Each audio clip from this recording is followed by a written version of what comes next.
Esto es Aprendamos Juntos y hoy vamos a hablar sobre la formación docente en la práctica, un tema clave y, la verdad, bastante complejo. Nos vamos a sumergir en cómo se aprende a ser maestra, maestro, profesor, profesora, pero mirando específicamente la parte práctica, el hacer mismo de enseñar. Y para eso, nos vamos a basar en las ideas de una experta muy reconocida, María Cristina Davini. Ella fue una figura súper importante en pedagogía, aquí en Argentina y en toda Latinoamérica. Tenemos varios de sus textos, donde analiza cómo fue cambiando la idea de la práctica, qué desafíos hay hoy, qué caminos propuso ella. Una referente total. Así que la idea hoy es, extraer lo más jugoso, ¿no? Esas pepitas de oro de su pensamiento. Intentar entender cómo evolucionó esto de la práctica docente, qué se supone que tienen que aprender los futuros docentes ahí y cómo se facilita ese aprendizaje. ¿Arrancamos? Dale. A ver, un primer punto que Davini marca mucho y que me parece fascinante es cómo fue cambiando la mirada sobre la formación práctica. Vos mencionabas recién, parece que al principio era algo muy lineal, ¿no? Exactamente. Al principio la visión era, bastante directa. La práctica era vista como el lugar donde ibas a aplicar lo que te habían enseñado antes. Teorías, métodos, técnicas. Como el último paso nomás. Claro, una aplicación. Davini identifica como distintas etapas o tradiciones. Habla del normalismo, muy enfocado en enseñar y aplicar métodos específicos. Había un acompañamiento fuerte ahí, ojo. Ajá, el método como centro. Después menciona la tradición académica. Ahí el foco se corrió. Lo importante era que el futuro profesor supiera muchísimo de su materia, de historia, de matemática, lo que fuera. ¿Y la parte de cómo enseñarlo? Quedaba medio de lado. Quedaba en segundo plano, sí. Se daba por sentado que si sabías mucho de algo, ya sabrías cómo enseñarlo. Lo cual, sabemos que no es tan así. Claro. Y luego, más acá en el tiempo, sobre todo en los 60, 70, aparece con fuerza el tecnicismo. Esa fue otra vuelta de tuerca. ¿Tecnicismo en qué sentido? En el sentido de ver la enseñanza casi como una ingeniería, digamos. Se pensaba que había técnicas estandarizadas, basadas supuestamente en la ciencia, el neoconductismo estaba muy de moda, que si las aplicabas bien, funcionaban. Eficiencia era la palabra clave.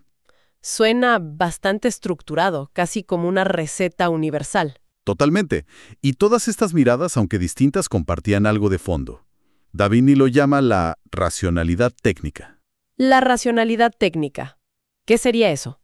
Es la creencia, de que los problemas de la práctica, los problemas del aula, se resuelven aplicando un conocimiento experto que viene de afuera. Un conocimiento validado científicamente o técnicamente. ¿Y al docente, entonces, qué rol juega ahí? ¿Ya?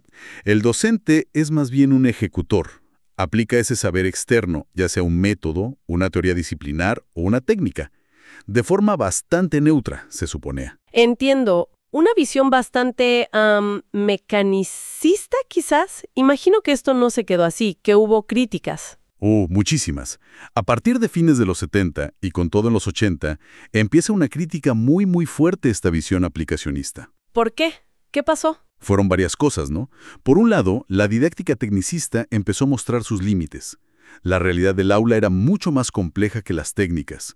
Después, las teorías críticas en educación pusieron sobre la mesa las dimensiones sociales, políticas, ideológicas de la enseñanza. No era algo neutro. Claro, no era solo técnica. Exacto. Y también influyeron la psicología cognitiva, que empezó a mirar cómo aprenden realmente los alumnos y los docentes, y la sociología del currículum. Todo eso llevó a valorar la práctica en sí misma como un lugar donde también se produce conocimiento. Ah, mira vos, o sea, no solo se aplica conocimiento, sino que se genera. Justamente. Se empieza a reconocer que el aula es un escenario súper complejo, impredecible, lleno de interacciones únicas, y además situado en contextos muy diversos. Una receta única ya no servía. Entonces, ¿hacia dónde se movió el foco? Hacia el docente como profesional. Un profesional reflexivo que tiene que tomar decisiones constantemente, muchas veces en situaciones de incertidumbre, que construye saber desde su propia práctica. Ahí aparecen figuras como Sean, ¿no? Exacto. Donald Schoen y su idea de reflexión en la acción y reflexión sobre la acción fue clave. O Lawrence Stenhouse, con la propuesta del profesor como investigador de su propia práctica. Se empezó a mirar la vida real de las escuelas, a escuchar las voces de los docentes, a valorar la experiencia situada. Un cambio grande. Pasar del docente ejecutor al docente reflexivo, investigador. Un giro importante, sí. Pero ojo, Davini también señala algunos riesgos en ese giro. Y usa una metáfora muy gráfica, la curvatura de la vara. Curvatura de la vara. Suena a irse para el otro lado. Exactamente a eso apunta. Es una crítica a esa tendencia que se da mucho en educación, de pasar de un extremo al opuesto. Como reacción a esa rigidez técnica, a esa cosa aplicacionista, se puso un énfasis tan fuerte en la reflexión individual, en lo único de cada experiencia, a veces también en una crítica social muy abstracta. Que se corría el riesgo de perder algo por el camino. Claro. Según Davini, se corrió el riesgo de diluir un poco la necesidad de tener bases sólidas, conocimientos compartidos, criterios metodológicos. Como si todo se relativizara demasiado. Pasamos de la teoría manda a solo importa mi práctica y mi reflexión. Una cosa así. Una simplificación sería esa, sí. Davini advierte sobre ese movimiento pendular. Critica la rigidez técnica, pero también un cierto espontaneísmo o un relativismo donde parece que cualquier cosa vale si uno la justifica reflexivamente. ¿Y qué propone ella entonces? ¿Un punto medio? Más que un punto medio, propone un análisis integrador. Reconocer qué aportó cada enfoque histórico, pero también ver sus límites, y buscar un equilibrio que sea productivo. Sobre todo, insiste ella, para la formación inicial. ¿Por qué especialmente para la inicial? Porque los que recién empiezan, los estudiantes de profesorado, necesitan fundamentos, necesitan herramientas, necesitan andamios, dice ella. No pueden construir todo desde cero basándose solo en su propia reflexión. Sería dejarlos muy solos, ¿no? Tiene sentido. Y hablando de fundamentos de andamios, si se criticó tanto la aplicación de recetas, ¿cómo se hace para dar herramientas sin volver al tecnicismo? Mencionaste que Davini reivindica la didáctica, que justo había sido criticada por tecnicista. ¿Cómo es eso? Ese es un punto central y muy interesante en Davini. Ella dice, sí, la crítica a esa didáctica instrumental, tecnicista, fue necesaria, fue justa. Pero de ahí a abandonar la didáctica como campo de conocimiento, como fuente de criterios y herramientas para enseñar, bueno, eso es muy riesgoso. Sería como tirar al bebé con el agua sucia, ¿no? Tal cual, porque si dejamos toda la enseñanza librada nomás a la reflexión individual o a la experiencia de cada uno, ¿cómo garantizamos una enseñanza de calidad para todos? ¿Cómo aseguramos cierta coherencia, cierta sistematicidad? Se pone en juego el derecho a la educación al final. Entiendo el riesgo. Entonces, ¿qué tipo de didáctica propone? ¿Volver a la de antes pero con otro nombre? No, para nada. Propone recuperar una didáctica renovada. Una didáctica que sí ofrezca conocimientos fundamentales, principios, criterios metodológicos, teorías sobre la enseñanza y el aprendizaje, pero no como recetas cerradas para aplicar sí o sí. Sino como Una caja de herramientas conceptuales y prácticas, una base sólida. Y sobre esa base, los docentes, ahí sí, tienen que construir sus propias configuraciones didácticas. configuraciones didácticas. Sí, sus estrategias, sus propuestas concretas, pero adaptadas a sus alumnos, a los contenidos que enseñan, al contexto específico donde trabajan. La didáctica te da el mapa, la brújula, los principios de navegación. Pero el terreno real lo tenés que navegar vos, tomando decisiones situadas y reflexivas. Me gusta esa imagen del mapa y la brújula. No te dice exactamente cada paso, pero te orienta. Exacto. Y Davini también resalta muchísimo la importancia de las didácticas específicas. Las de cada materia, digamos. Claro, la didáctica de la matemática, de la lengua, de las ciencias sociales, de la biología, porque no se enseña igual cualquier cosa. Cada campo de saber tiene su lógica, sus obstáculos típicos para aprenderlo, sus formas de pensar. Y la didáctica específica te ayuda a encontrar las mejores maneras de traducir ese saber, para que los alumnos se lo apropien. Es clave eso. No es lo mismo enseñar a leer que a resolver una ecuación. Para nada. Necesitas herramientas distintas. Otro concepto que aparece mucho en los textos de Davini es la centralidad de la enseñanza. A ver, suena un poco obvio que en la formación docente la enseñanza sea central, pero ella parece darle un peso especial. ¿A qué se refiere exactamente? Sí, es más profundo que lo obvio. Cuando Davini habla de recuperar la centralidad de la enseñanza, no está proponiendo volver a un modelo donde solo importa lo que hace el docente o la pura instrucción. Ajá, no es eso. No.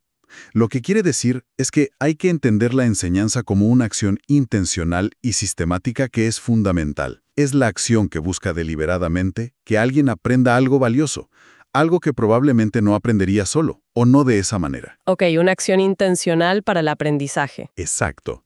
Pero, y esto es clave en Davini, esa acción nunca es solo técnica. Siempre integra finalidades que van más allá. Finalidades humanas, sociales, éticas, políticas. ¿Cómo se ve eso en la práctica? Dame un ejemplo. Mira, cuando enseñas, transmites conocimientos, cultura, ¿sí? Pero también estás buscando favorecer ciertas capacidades en los alumnos, que piensen críticamente, que puedan trabajar con otros, que se comuniquen bien.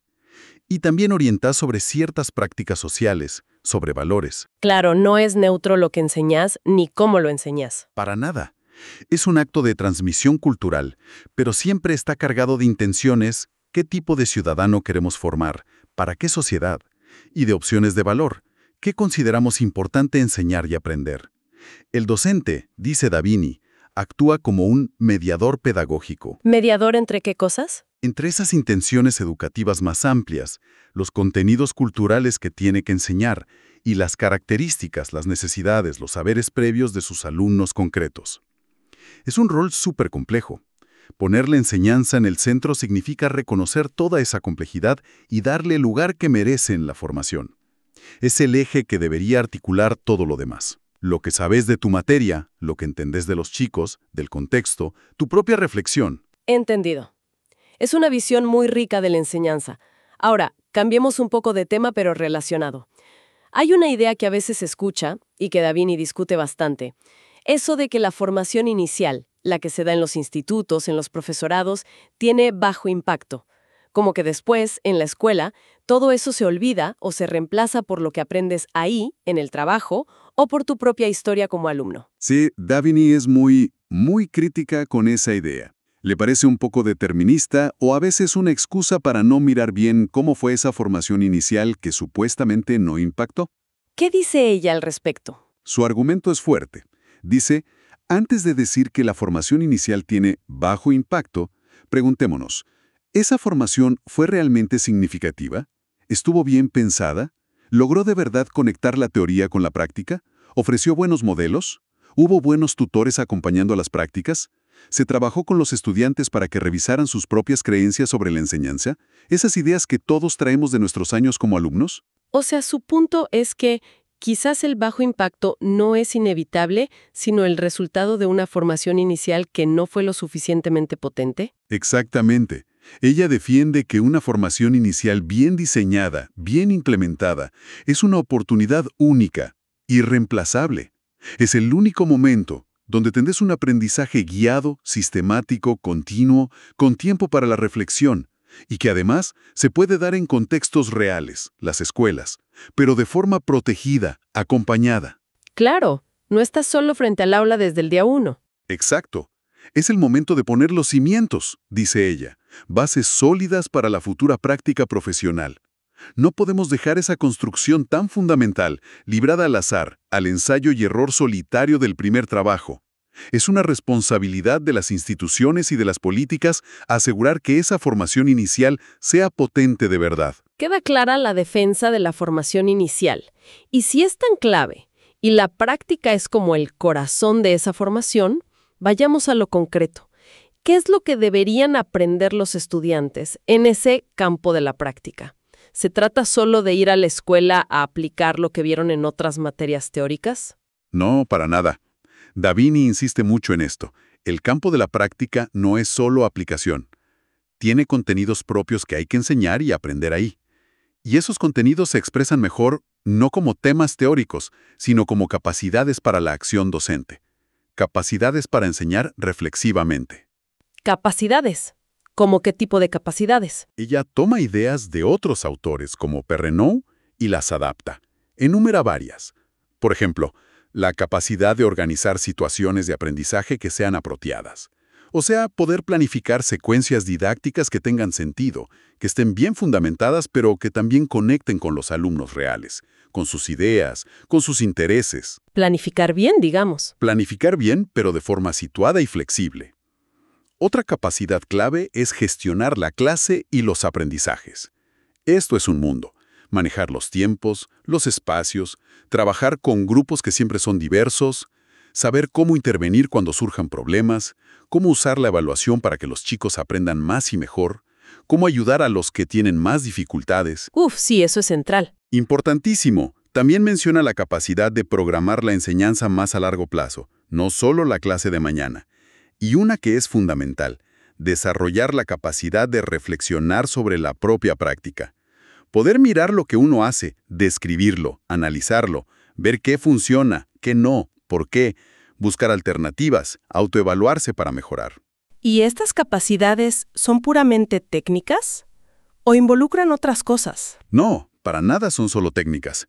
Involucran movilizar un montón de conocimientos, teóricos, prácticos, disciplinares. Tomar decisiones que muchas veces tienen dimensiones éticas y tener una postura crítica sobre la propia acción y sobre el contexto. Son capacidades profesionales complejas. Desarrollar todo eso suena a un desafío enorme para la formación. ¿Qué criterios pedagógicos propone Davini para guiar ese aprendizaje tan complejo dentro del campo de la práctica? Propone varios criterios que están como interconectados. Podríamos destacar 3 ideas fuertes, me parece. A ver. Primero, la necesidad de poner en tensión constantemente las teorías y las prácticas, y hacerlo en contextos reales. No es que la teoría se aplica sin más a la práctica, ni que la práctica va por su lado y la teoría por otro. Es un diálogo constante. Un ida y vuelta. Un ida y vuelta. Usar las teorías, los conceptos, para entender mejor lo que pasa en el aula, para analizarlo. Pero también usar lo que pasa en el aula, la experiencia concreta, para cuestionar las teorías, para matizarlas, para ver cómo se resignifican en ese contexto particular. Interesante. El segundo criterio. Segundo, trabajar de forma explícita sobre los supuestos, las creencias, las representaciones que traen los estudiantes. Todos llegamos a formarnos como docentes después de haber pasado por lo menos 12, 14 años como alumnos. Tenemos la cabeza llena de ideas sobre cómo se enseña, cómo son los chicos, cómo funciona una escuela. Ideas muy arraigadas, seguro. Muy arraigadas y muchas veces implícitas, no conscientes. Y a veces basadas en prejuicios o en experiencias muy limitadas. La formación tiene que ayudar a sacar esas ideas a la luz, a analizarlas críticamente, a confrontarlas con otras miradas, con la teoría, con la realidad de las escuelas, para poder construir una visión profesional más sólida. Desarmar preconceptos, digamos. Exacto. Y el tercer punto fuerte sería aprender de la experiencia. Pero no solo de la propia, sino también de la de otros. Esto incluye, claro, reflexionar sobre lo que uno mismo hace en las prácticas. Pero Davini pone mucho énfasis también en aprender observando y analizando críticamente a docentes experimentados. Ah, no critica la idea de modelos. No la critica en sí misma, critica la copia ciega, pero defiende la importancia de tener buenos modelos, buenos referentes, no tenerle miedo a la modelización o incluso a la buena receta, dice ella, especialmente al principio. No para copiarla tal cual, sino para entender cómo otros resuelven problemas, para acceder a ese saber práctico que se construye con la experiencia. Ver cómo se hace, pero pensando por qué se hace así. Exacto. Y esto también incluye el aprendizaje entre pares, ¿eh? Trabajar con otros compañeros, observar a otros practicantes, discutir juntos. La dimensión social del aprendizaje es clave. Me queda claro. Tensión, teoría, práctica. Trabajar supuestos y aprender de la experiencia propia y ajena, incluyendo modelos. Ahora, ¿cómo se baja todo esto a la práctica concreta? ¿Qué tipo de actividades, de estrategias sugiere Davini para el campo de la práctica? Bueno, ella propone usar una variedad de lo que llama dispositivos y estrategias. No hay una única receta mágica, claro. La idea es combinarlos de forma inteligente, articulando siempre el trabajo que se hace en el instituto con el que se hace en las escuelas donde los estudiantes hacen sus prácticas. ¿Podrías darnos algunos ejemplos de esos dispositivos? Sí, claro. Menciona, por ejemplo, el estudio de casos. Analizar en grupos situaciones de enseñanza, que pueden ser reales o simuladas, pero muy realistas. Ayuda a integrar conocimientos, a ver los dilemas que surgen, a pensar posibles soluciones. Como analizar un problema real. Exacto. Otro muy importante es la supervisión capacitante. Este es un concepto fuerte en Davini. No se trata de que el tutor vaya a la escuela solo a mirar al practicante y ponerle una nota. ¿Qué sería entonces? Es un acompañamiento mucho más cercano, durante la misma práctica. Pero el foco del tutor está en ayudar al estudiante a reflexionar sobre lo que está haciendo. ¿Qué pensaste al hacer esto? ¿Por qué tomaste esta decisión y no otra? ¿Qué crees que pasó con los alumnos? ¿Qué podrías haber hecho distinto? El error o la dificultad no se sancionan, se toman como una oportunidad para aprender. Suena muy potente como herramienta de aprendizaje. Solo ir a ver cómo da clase un docente experimentado y ya está. Es observar, sí, pero después tener un espacio para analizar juntos, críticamente, por qué ese docente hizo lo que hizo, qué buscaba, qué fundamentos tenía. Se aprende del modelo, pero pasándolo por el análisis. Entiendo, no es imitación pasiva. Para nada. Y menciona otras cosas. Los talleres para resolver problemas prácticos específicos, la enseñanza entre pares, dar microclases a los compañeros con observación y análisis, los trabajos de campo para conocer mejor las escuelas, los barrios. Una variedad de herramientas, veo. Sí, la idea es tener varias herramientas. Y un punto clave es la gradualidad. No se puede tirar a los estudiantes a hacer todo esto de golpe. Claro, tiene que haber una progresión. Exacto. Hay que secuenciar estas estrategias a lo largo de toda la formación. Empezar quizás con más observación y análisis, seguir con planificaciones y prácticas más cortitas y muy acompañadas, hasta llegar a la residencia final, donde asumen más responsabilidad, pero siempre con el apoyo, con el andamiaje del tutor y del instituto. Mencionaste varias veces al tutor o profesor de práctica. Queda claro que su rol es fundamental en todo este esquema que plantea Davini. Absolutamente central. Es una figura clave. Y Davini le asigna un rol muy específico, muy complejo. No es lo mismo que ser profesor de una materia teórica. ¿Cuál es la diferencia principal? Que el tutor no es un simple supervisor que controla. Es un facilitador del aprendizaje en la práctica y sobre la práctica. Su tarea es guiar esa reflexión de la que hablamos, dar pistas, ofrecer apoyos, los andamios, saber mostrar cómo se hacen las cosas, pero críticamente, proponer desafíos que estén al alcance, pero que empujen a aprender, fomentar el diálogo entre los practicantes, dar retroalimentación que sirva para mejorar. Requiere un saber hacer muy particular. Totalmente. Un saber experto sobre cómo se enseña a enseñar en la práctica. No alcanza solo con saber de pedagogía general o de la materia específica. Es un rol que hay que formar y valorar mucho más. Entiendo. Todo este enfoque sobre la formación práctica, con estos criterios, estas estrategias, el rol del tutor, suena muy coherente, muy potente. Pero me imagino que llevarlo a la realidad choca muchas veces con cómo están organizados los profesorados, ¿no? Al menos en Argentina, que es el contexto que ella más analizó. Davini habla de esos problemas estructurales. Sí. Les dedica bastante atención. Critica varias cosas de la estructura tradicional de la formación docente. Por ejemplo, lo que llama la homogeneidad burocrática. ¿Homogeneidad burocrática? Se refiere a esos planes de estudio que son iguales para todo el país o para toda una provincia, diseñados desde un escritorio central sin mucha flexibilidad para adaptarse a las necesidades de cada lugar, de cada institución o sin una participación real de los propios formadores en el diseño. Como un talle único que no le queda bien a nadie. Algo así. También critica mucho la secundarización de la formación docente. Secundarización. ¿Qué sería eso? Que la forma en que se organiza la cursada, el régimen académico, la cultura institucional de muchos profesorados, se parece más a la de una escuela secundaria que a la de una institución de educación superior. ¿En qué sentido? Pensá en la estructura típica.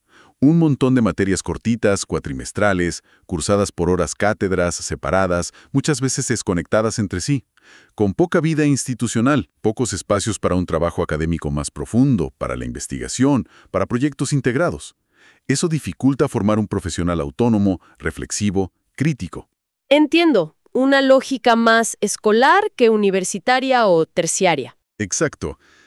También señala la rigidez de los planes, que suelen dar pocas opciones a los estudiantes para armar sus propios recorridos. Y la fragmentación, poca conexión entre la formación para nivel inicial, primario y secundario, poca articulación entre distintos institutos, o entre la formación inicial y la formación continua que viene después. ¿Y la estructura del currículum en sí? También la critica. Vuelve sobre esa estructura predominantemente deductiva y aplicativa. Primero te doy toda la teoría, pedagogía, psicología, didáctica general, y recién al final vas a la práctica a ver si podés aplicar algo de todo eso, como si fueran dos mundos separados. Critica también los desbalances. A veces en magisterio un exceso de lo técnico instrumental, y en los profesorados de secundaria un foco casi exclusivo en la disciplina, olvidando la formación pedagógica y didáctica. Y advierte que cambiar solo los nombres de las materias no alcanza. Claro, dice que muchas reformas se quedan en eso, en cambios cosméticos en los planes de estudio, pero no tocan estos problemas más de fondo, de la estructura, de la cultura institucional, de la relación teoría-práctica. Y por eso, muchas veces, terminan fracasando o teniendo poco impacto real. Es un panorama complejo, sin duda. Si tuviéramos que ir cerrando y rescatar las ideas centrales que nos deja esta exploración del pensamiento de María Cristina Davini sobre la formación docente en la práctica, ¿qué destacarías? Varias cosas importantes me parece. Primero, esta idea fuerte de superar los péndulos históricos, ¿no? Ni tecnicismo puro ni reflexionismo aislado. Buscar una integración real entre teoría y práctica, entre conocimiento sólido y acción reflexiva en contexto. Integración como palabra clave. Sí. Segundo, la importancia de recuperar una didáctica renovada. No como un recetario, sino como esa caja de herramientas conceptuales y metodológicas que es indispensable para enseñar bien, incluyendo las didácticas específicas. Didáctica como herramienta para la acción reflexiva. Exacto. Tercero, la defensa de la centralidad de la enseñanza, pero entendida en ese sentido amplio que hablamos, intencional, mediadora, con dimensiones éticas y políticas, no solo técnica. La enseñanza en toda su complejidad. Tal cual. Cuarto, la convicción fuerte de que la formación inicial, si está bien pensada y bien hecha, sí puede y debe tener un impacto importante y duradero, que no es tiempo perdido. Reivindicar la formación inicial potente. Totalmente. Y, por último, ligado a eso, la necesidad de pensar y usar estrategias formativas específicas para el campo de la práctica, como las que mencionamos, y de contar con tutores bien preparados para acompañar ese proceso tan delicado de aprender a enseñar. Es un llamado muy claro a tomarse en serio, muy en serio, la formación práctica de los docentes. Nos deja pensando mucho en cómo lograr esa integración, cómo construir esos cimientos que sean a la vez sólidos y flexibles en los futuros maestros y profesores. Exacto. Quizás la idea final, la que queda resonando para seguir pensando, es justamente esa tensión que Davini expone tan bien. ¿Cómo hacemos para formar docentes que tengan bases comunes, criterios compartidos, que aseguren una enseñanza de calidad y equitativa para todos, evitando ese cada maestrito con su librito que a veces perjudica a los alumnos, pero que a la vez estén preparados para la enorme diversidad, la complejidad, la imprevisibilidad de las aulas y las escuelas reales donde van a trabajar? Un equilibrio difícil. Muy difícil. ¿Cómo construir esos fundamentos que les permitan no solo aplicar recetas o sobrevivir como puedan, sino realmente comprender la situación, intervenir con criterio, crear sus propias propuestas y, ojalá, transformar la enseñanza en sus contextos concretos? Es un desafío enorme, permanente, para las instituciones que forman docentes y para las políticas educativas también. Una pregunta potente, sin duda, para cerrar. Nos quedamos con ella masticándola. Muchísimas gracias por este análisis tan claro. Gracias a vos. Un gusto conversar sobre estas ideas tan vigentes. Hasta la próxima.